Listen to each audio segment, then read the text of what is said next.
राधा वल्लभ श्री हरिवंश। आइए आज शिवरात्रि के इस पावन पर्व पर भगवान शिव के बारे में कुछ बातें जानते हैं। शिवरात्रि की ऐसी मान्यता है कि शिवरात्रि के दिन भगवान शिव और माता पार्वती का विवाह हुआ था, लेकिन ऐसा नहीं है।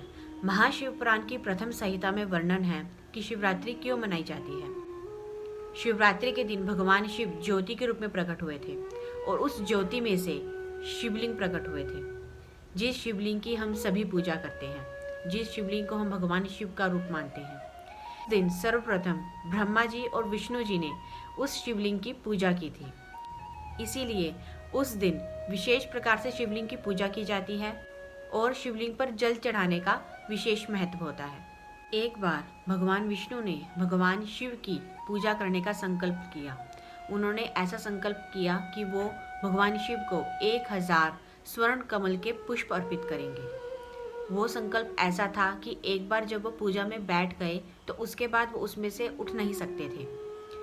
उन्होंने पूजा आरंभ की। पूजा करते करते उन्होंने 999 पुष्प अर्पित कर दिए। जब आखिरी पुष्प अर्पण करने की बारी आई तो उस समय वो पुष्प वहाँ पर नहीं दिखा। भगवान विष्णु बहुत ही परेशान हो गए कि अब मेरा संकल्प कैसे पूरा होगा। ये सब कुछ भगवान शिव ने ही किया था, ये देखने के लिए कि अगर वहाँ से एक पुष्प हट जाएगा तो भगवान विष्णु क्या करेंगे, उनका संकल्प कैसे पूरा होगा।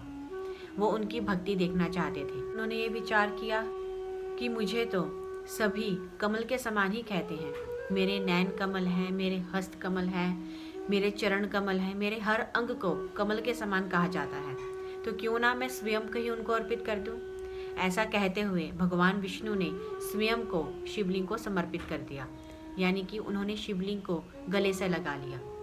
गले से लगाते हुए उन्होंने स्वयं को भगवान शिव को अर्पित कर दिया। भगवान शिव बहुत प्रसन्न हुए। उन्होंने प्रकट होकर भगवान विष्णु को प्रत्यक्ष में गले लगाया और ऐसा कहा कि आप ही मेरे सर्वश्रेष्ठ भक्त हैं। माता सती के बारे में हम सभी जानते हैं कि माता सती का भगवान शिव ने त्याग कर दिया था, लेकिन उन्होंने माता सती का त्याग क्यों किया था, इसके पीछे एक और तथ्य है।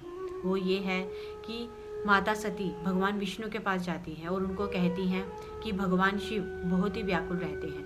वो ये विचार करते हैं कि भगवान विष्णु तो मेरे सर्वश्रेष्ठ भक्त हैं, लेकिन क्या मैं भी उनका सर्वश्रेष्ठ भक्त हूँ। तब भगवान विष्णु ने कहा कि मैंने स्वयं को उनको अर्पित कर दिया था, मैंने स्वयं का त्याग कर दिया था, इसीलिए भगवान शिव ने मुझे अपना सर्वश्रेष्ठ भक्त बताया।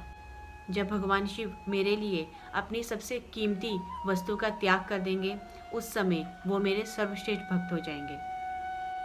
उसके बाद ही माता सती की ये लीला हुई थी कि माता सती ने परीक्षा लेने के लिए माँ सीता का रूप ले लिया था। जब माता सती ने माँ सीता का रूप लिया तब भगवान शिव ने कहा कि माता सीता तो मेरी माता हैं, इन्हें माता का रूप ले लिया है, तब मैं उनको अपनी पत्नी कैसे स्वीकार कर सकता हूँ। उसी समय भगवान शिव ने माता सती का त्याग कर दिया था।